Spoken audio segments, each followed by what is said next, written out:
Hello everyone, to wrap up my little script that I wrote here for Autodarts, I would like to make an explanatory video for it.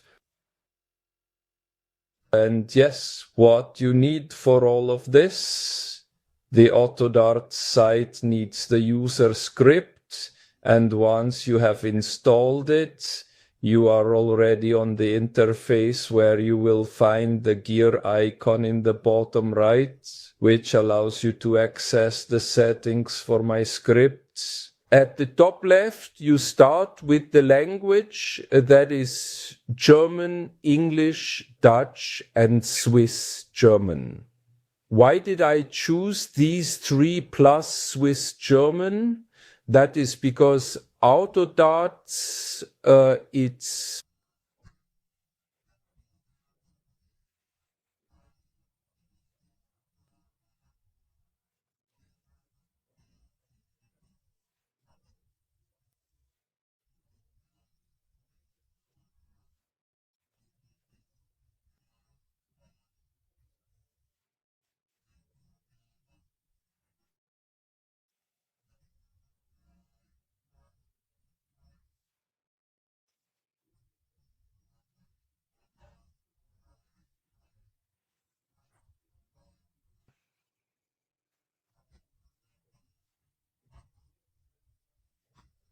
display.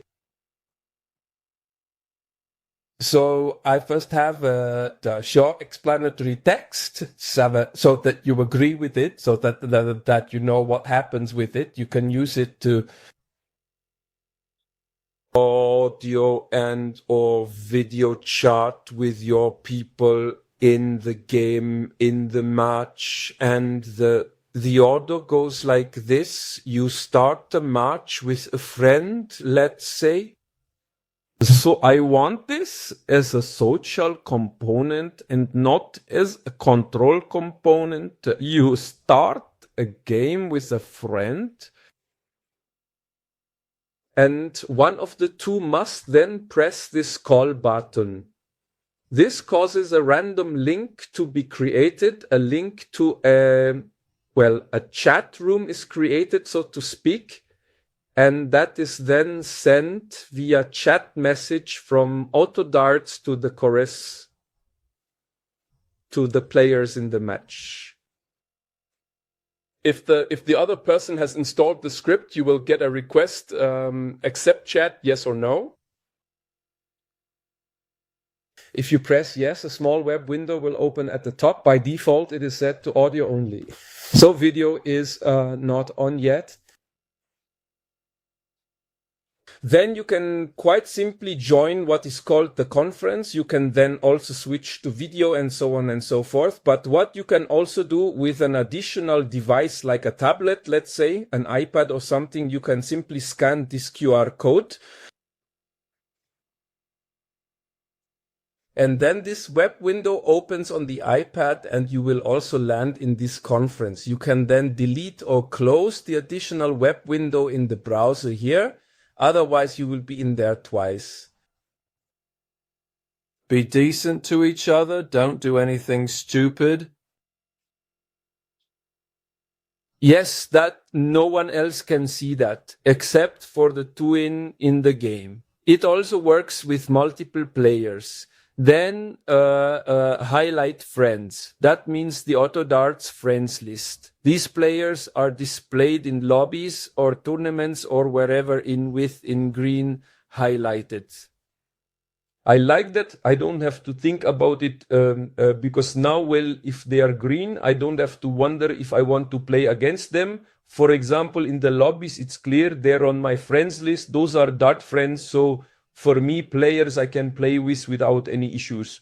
They have good cameras, they have a good flow, they are honest and so on. For me, that is what is meant by friends here. Exactly, they are displayed in green.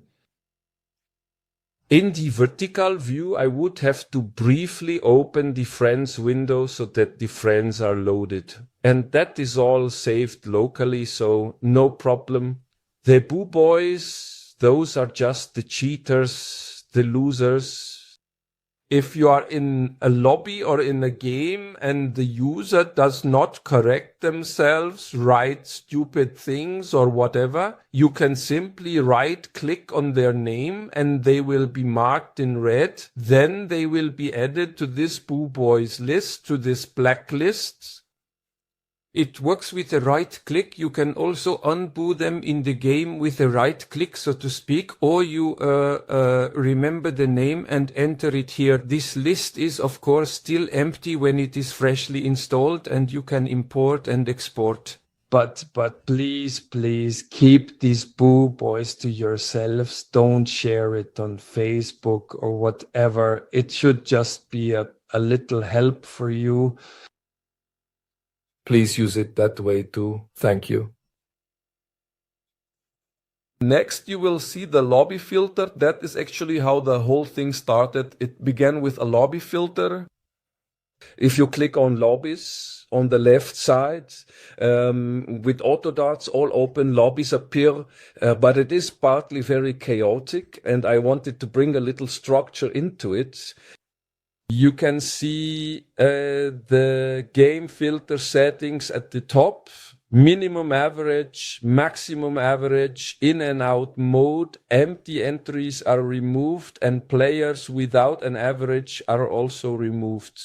You can see it here, it is endlessly filled with coded things and with empty things, broken things, so unusable. You can then save it, and the next time you open this lobby page, it will be saved by default. What I also changed is that new games are added at the bottom, not the top. So that makes the selection much calmer again. The next thing is the bad word filter. Here I have a small predefined list for you with a few words that I hear from time to time. Comma separated, replace this list or expand it with your own word that you don't want, and they will then be displayed in the chat with a clown icon. They are all clowns. But that also applies so you also cannot now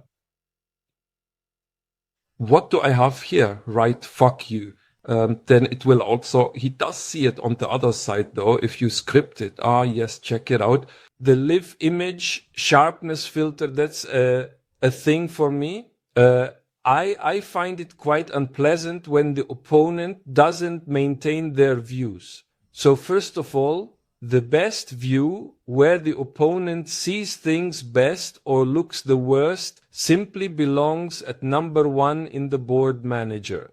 Then it will basically always start with view 1 in Autodarts. That would not be a problem, but often that is not the case.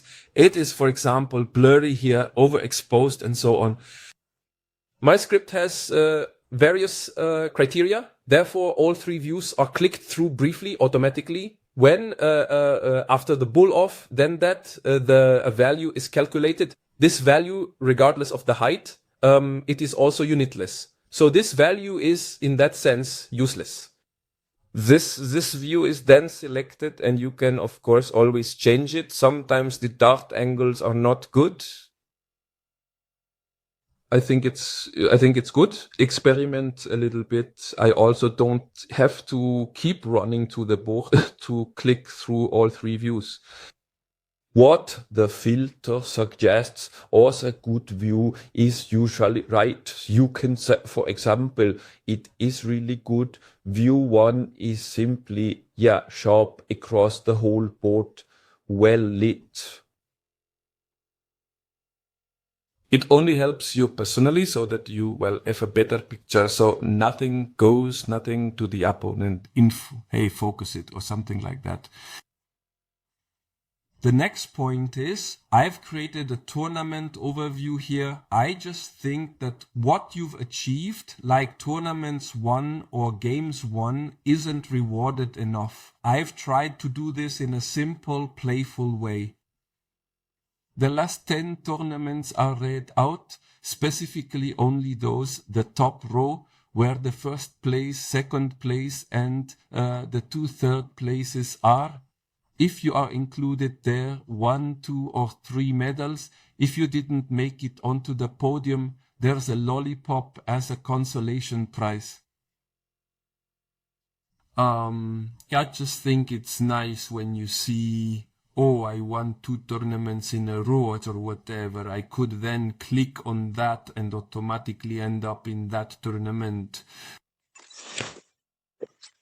I did the same or something similar with the legs, specifically with the last 100 legs played. These are not the last 100 from the Autodarts database, but rather it is built fresh. That is always after the game ends. It then reads a few things. So these averages, your played averages from the legs, and displays them in this graph. It is red and green, logically won or lost. A robot head for a bot game and white dots for single games. You will then see on the right side also an average value and the number of legs. That should eventually, at some point, reach 100 legs, and then you take the oldest one out again, add a new one. The average value is only an approximation because it only reads lobby and matchmaking games, so after the tournament. Tournament games are not shown there. Therefore, this average value of mean is also only rough, as approximate to be understood, but I just think it's nice too. You can see a little bit of progress or a bad trend. You just see something. The auto incognito feature is not exactly the ultimate solution. Autodarts introduced this incognito button so you can hide yourself from friends so they cannot see that you are online. I added a timer to it. It works halfway well, and yeah, should have been integrated from the start. It is a bit of a fruitless attempt. Then the second section, there are sounds, push, messages, notifications, and your own lobby. You can be notified with a sound when, for example, you receive general notifications on Autodarts. You can also get a push. There's a notification on your phone or wherever I've installed the service. This is available for general notifications for when you have a lobby open and someone joins, or for matchmaking or finding a game or match find or whatever it's called. You can then define these sound and push settings here.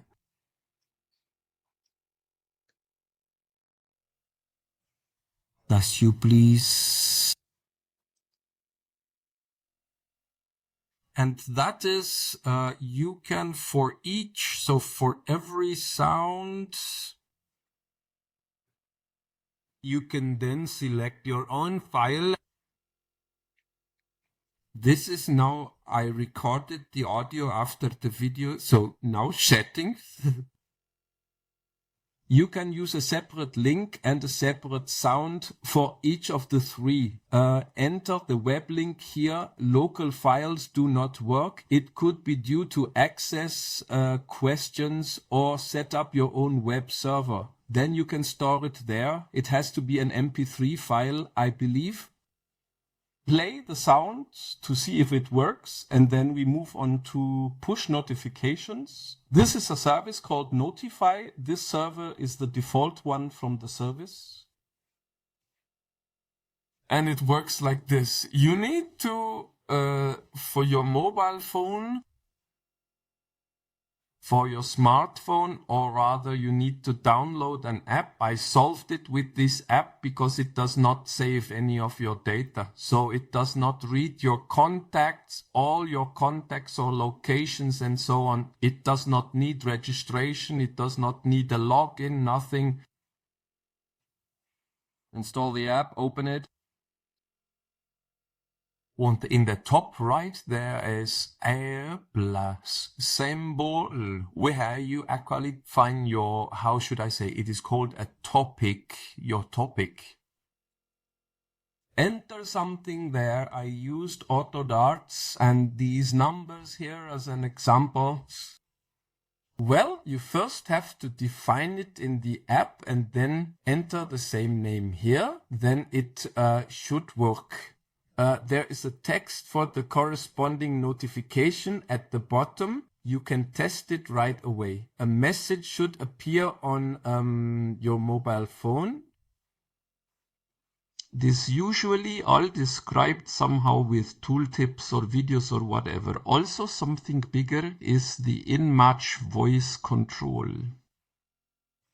You can use it in the game so that you don't have to leave your throwing position depending on where you have the computer, but you can stay where you are, so to speak, in the throwing position. It helps me.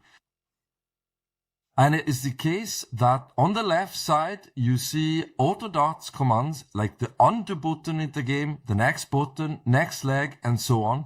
You can see that for yourselves here. But for these to be executed, one of the words you define to the right of them must be recognized. It is infinitely expandable. I have already entered a few things in there. When those in-match voice commands are active, you can see it. You can see it clearly here in the video. When the time comes, you will see a notification, a red dot in the browser tab. As soon as you are in a match, well, outside of a match, nothing is displayed. When you go into the game, you will see the red dot lit up in the browser tab at the top and the word listening on the left side. Then it is active and it works in the following way. When you speak something, it is sent to Google. There, an attempt is made to convert it into text. Here I have not explicitly defined a language, but it simply takes what it has and tries to convert it into text and then sends this text back to you. It also always writes that down during listening. That is either on the left or at the top, depending on the screen orientation. If only one of these words, like here with stop, for example, is recognized, the corresponding command is executed. I always have that with me. For example, with the referee, when I call out ref, it usually understands Siri. And because that is somehow annoying, but he writes down what he understood, I can now simply comma separate it. Add Siri for this command. And the next time it recognizes Siri, even though I say referee, then the referee, that is the KREF, will be called. You can also write banana in here or whatever you want, whatever is recognized well is what you also have here in case you do not have a ref. If you have no referee or no plus subscription, you can also send correction commands. It is just that you can only correct a thrown slot, these 3 dart slots, if there is a number in them, meaning it was thrown. You cannot fill a slot that is empty. If I say slot 1, for example, it says single 20 there, but I threw a triple 20. As soon as slot 1 or whatever I have defined here has been recognized, this slot is highlighted in orange or yellow and enters edit mode, and I can then define it by voice afterwards. You must always say which slot first and then the correct value. So in my case, I just say, because it was a triple, I say, for example, triple 20. Then it enters a triple 20, and that is it, and the value is corrected. The next entry is for my own lobby. If I open my own lobby, I can use it to define rules for who is allowed to join and who is not. For one thing, I can do that with the number of players. I always have, well, usually just one player. I want to play against one person, but you can also set the minimum average set. And anyone who wants to join, and then, for example, here, anyone, for example, under 45, that doesn't fit the video. This value here is 55, is automatically kicked out of the lobby. It is the same as if you were to remove people by hand with this cross, because you do not want to play against, well, someone much weaker or whatever. They are automatically kicked out like that. The same as by hand, but yes.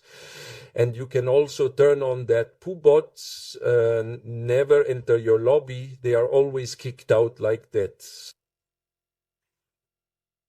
Yeah, that's it for section 2.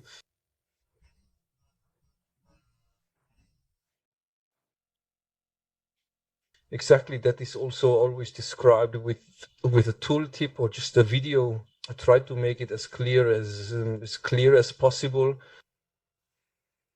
Then there are 2 more sections, and you can reach them in the horizontal view by clicking the arrow, using the mouse scroll, or swiping if you have a touch screen. There are 2 more sections. In the vertical view, there is room for everything at once. There is no side scrolling there. Here we come to the user interface and display.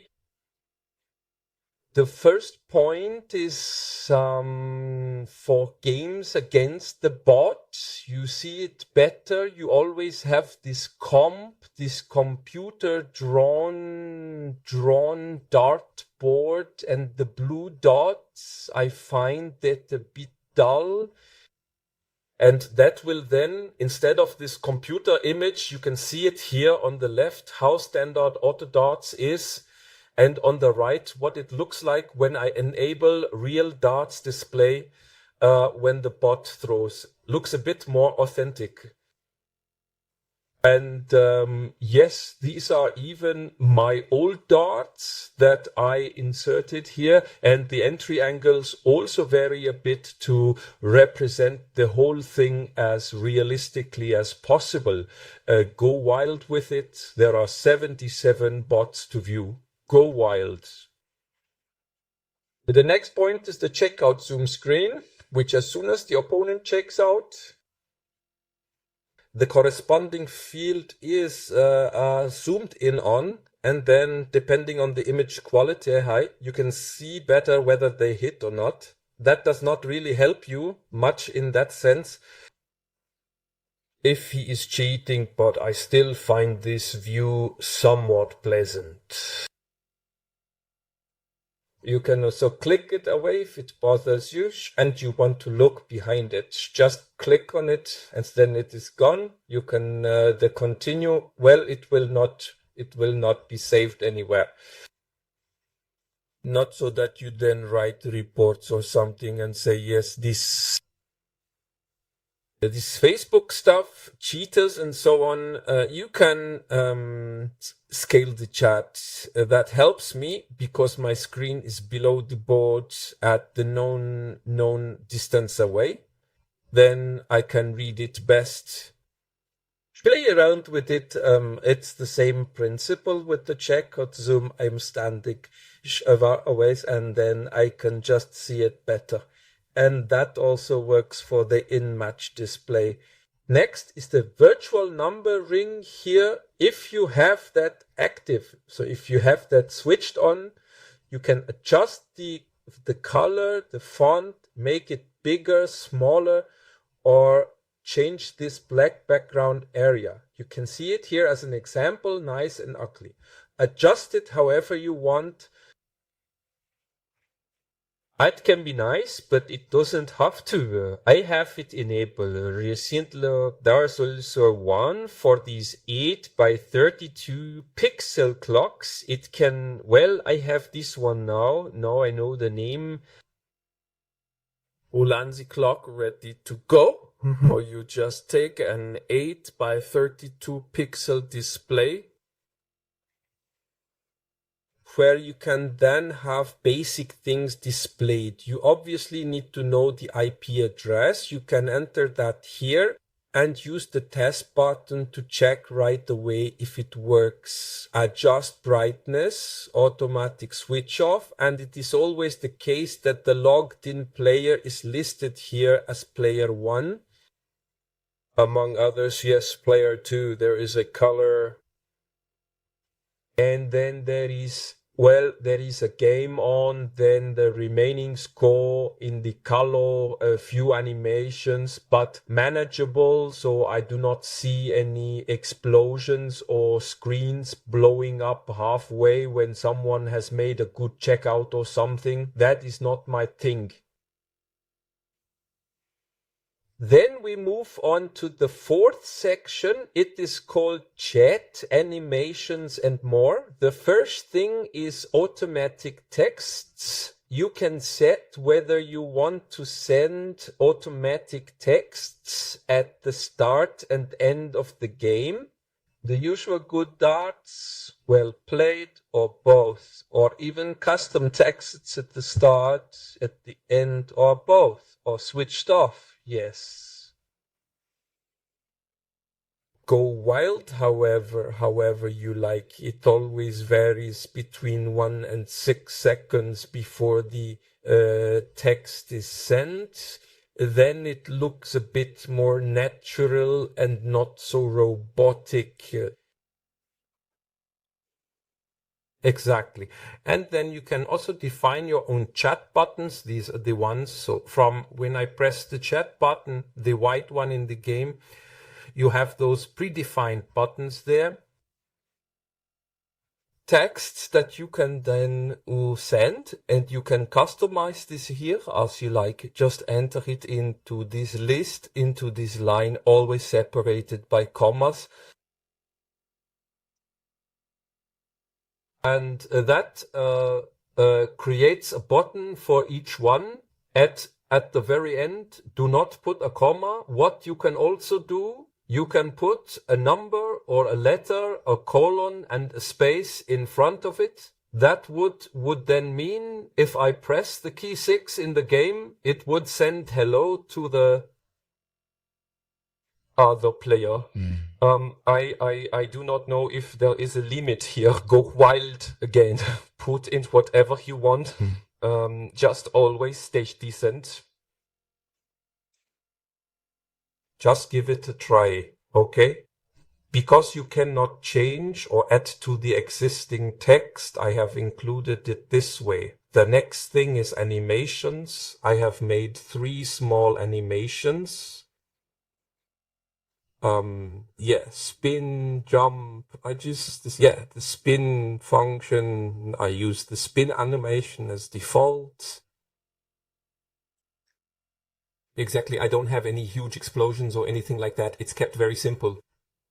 Then there is the next point, check system time. You will be asked when you click that if it is okay for you, if the service, the script requests 3 websites, and from that it takes the average and checks it. If it is, I think, more than 6 seconds, there will be a notification. It can cause problems if the system time is incorrect for tournaments, but also for camera detection. Then there is also a small game summary. I do not always like clicking through everything after a game with several lags. That is why I built myself a little summary. You can also hover over it with the cursor. It is a nice tooltip where you can see everything. When you click the tab, it is then generated. Then there is also, I am already working on that. It is basically like this. If the opponent's word lights up orange for longer than 1 second, I believe, meaning they are not ready, a text appears which for you means something like do not throw. Because if it turns green after the throw, the dart is stuck and the opponent could see that as cheating. Automatically hide the mouse cursor, that is self-explanatory, 3 seconds. It is also always described in the tooltip what the whole thing does. And here is the automatic full screen. You can then toggle that on and off in the game with a click, with a button, activate or deactivate it. It is just that if you click it here, it then needs another click on the page. That has to do with browser permissions and things like that, so that it actually works. Then at the bottom, there are also soft reset and reset buttons. You need certain buttons you can move in the overlay so it looks better where you want it, and if they somehow slip, are off screen, still there but not visible, you can reset the buttons or export and import the settings. Yeah, that's about it. Stay cool and behave yourselves.